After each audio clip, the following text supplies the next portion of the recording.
معزز سامعین گرامی قدر، خطبہ جمعہ کا مسنون طریقہ یہی ہے کہ کھڑے ہو کر پڑھایا جائے، لیکن پے در پہ سفر کی وجہ سے، جسمانی طور پہ کچھ کمزوری کی وجہ سے چند گزارشات کو آج آپ کے سامنے بیٹھ کر عرض کروں گا۔ سیرت النبی کے حوالے سے غزوہ بدر کے بعض واقعات کو آپ لوگوں کے سامنے رکھ چکا ہوں۔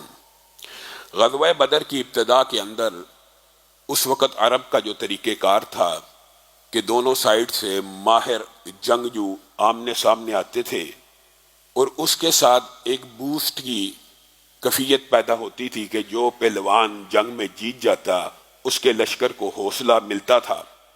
اس دو بدو مقابلے کو جنگ سے پہلے مارکے کے طور کے اوپر، آزمائش کے طور کے اوپر اور ایک دوسرے کے لشکر کو جانچنے کے طور کے اوپر عرب میں یہ سٹائل لاگو تھا۔ اسی سٹائل کو اور اسی سارے کے سارے معاملے کو قریش کی طرف سے عتبہ، شیبہ اور ولید نے اپنے آپ کو پیش کیا کہ ہم قریشی ہیں، ہم بڑے طاقتور ہیں، ہم بڑے پہلوان ہیں۔ ہے کوئی عتبہ کا مقابلہ کرنے والا؟ ہے کوئی شیبہ کا مقابلہ کرنے والا؟ ہے کوئی ولید کا مقابلہ کرنے والا؟ بعض روایات کے اندر یہ بات آتی ہے کہ تین انصاری تیزی سے نکلے، وہ کہنے لگے اپنا ذرا تعارف کراؤ۔ انہوں نے اپنا تعارف کروایا، کہا ہم تمہیں نہیں جانتے، تم کون ہو؟ ہمیں مقابلے میں اپنے ہم پلہ لوگ چاہیے جو تم میں سے مہاجرین میں سے ہیں، جو قریش مکہ میں سے آئے ہیں، جو مکہ سے ہجرت کر کے آئے ہیں۔ تو اس وقت رسول اللہ صلی اللہ علیہ وسلم نے کہا تھا، کم یا عبیدہ، کم یا حمزہ، کم یا علی، نکلو اور اپنے دشمنوں کے اوپر ٹوٹ پڑو۔ حضرت علی بھی نکلے، حضرت حمزہ بھی نکلے، حضرت عبیدہ بھی نکلے۔ حضرت علی نے ایک ہی وار میں ولید کی گردن کو اس کے تن سے جدا کر دیا۔ ایک سیکنڈ بھی، ایک لمحہ بھی مار کا بپا نہ ہو سکا۔ حضرت علی نکلے، ولید سامنے سے آیا، پہلے ہی حملے کے اندر ولید کی گردن اڑ گئی۔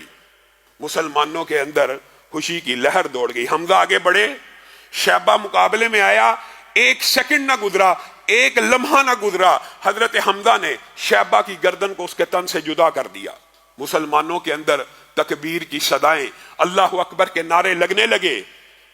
عبیدہ اور ولید، عبیدہ کے سامنے عتبہ آئے تو اس وقت ایک بار عبیدہ نے کیا، پلٹ کے بار عتبہ نے کیا۔ ایک بار عبیدہ کا عتبہ کو لگا اور ایک بار عتبہ کا عبیدہ کو لگ گیا۔ حضرت عبیدہ اسی وار سے زخمی ہو گئے اور بعد میں اسی مارکے میں، اسی وار کی وجہ سے وہ شہید ہو گئے۔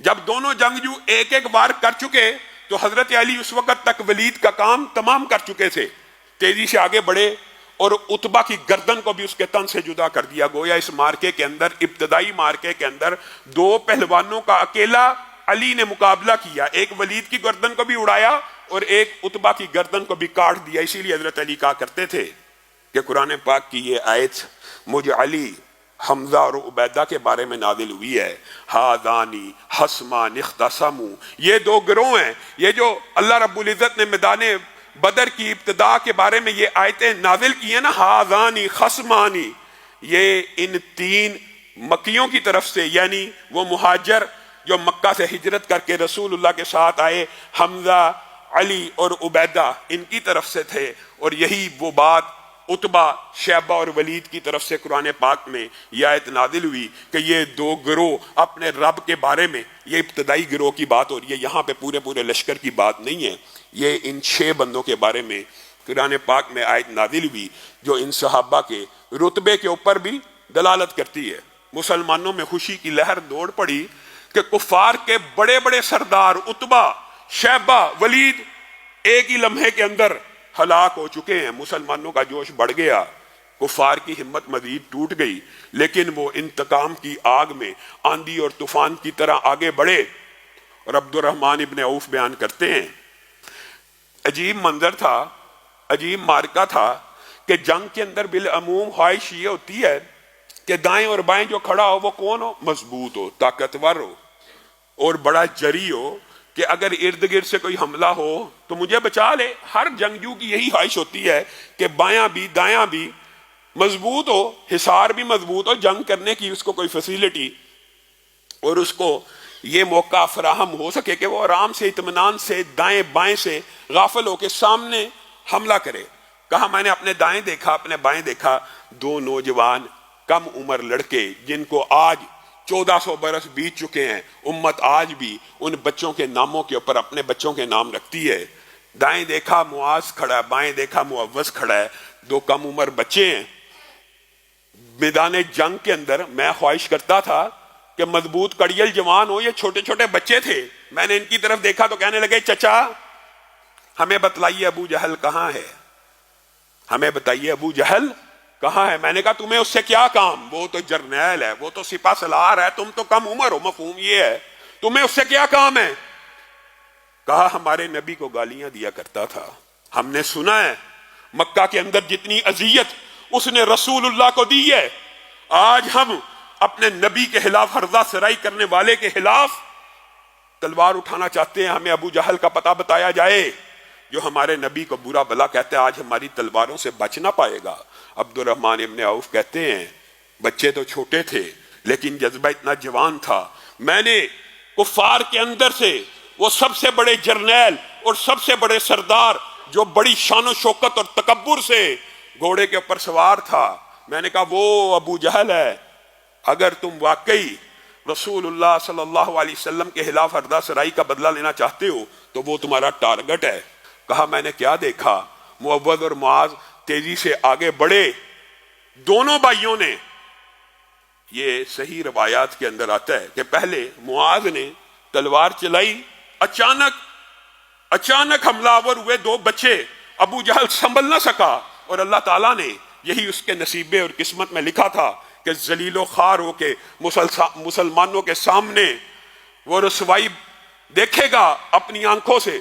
معاذ نے پہلا وار کیا، ابو جہل گر پڑا، ابو جہل گھوڑے سے گر پڑا، اور معوذ نے دوسرا وار کیا اور اس کا کام تمام کر دیا، لیکن ابھی بچے تھے، ناتجربہ کار تھے، معاذ کے وار سے ابو جہل زمین پہ گرا، معوذ نے دوسرا وار کیا اور یہ سمجھا یہ ختم ہو گیا ہے، اور تیزی سے دوڑتے ہوئے رسول اللہ کی بارگاہ میں پیش ہو گیا۔ اللہ کے رسول جو آپ کو گالیاں دیا کرتا تھا، آج ہم نے اس کو اپنی تلواروں سے چھلنی کر دیا۔ کون؟ ابو جہل کو۔ اللہ کی قسم تم نے ابو جہل کو مار کے آئے ہو دونوں؟ جی ہاں۔ معاذ کہنے لگا میں نے مارا ہے، معوذ کہنے لگا یہ بھی جذبہ ہے، اللہ کے رسول میں نے مارا ہے۔ دونوں آپس میں بھائی ایک دوسرے سے بحث کرنے لگے۔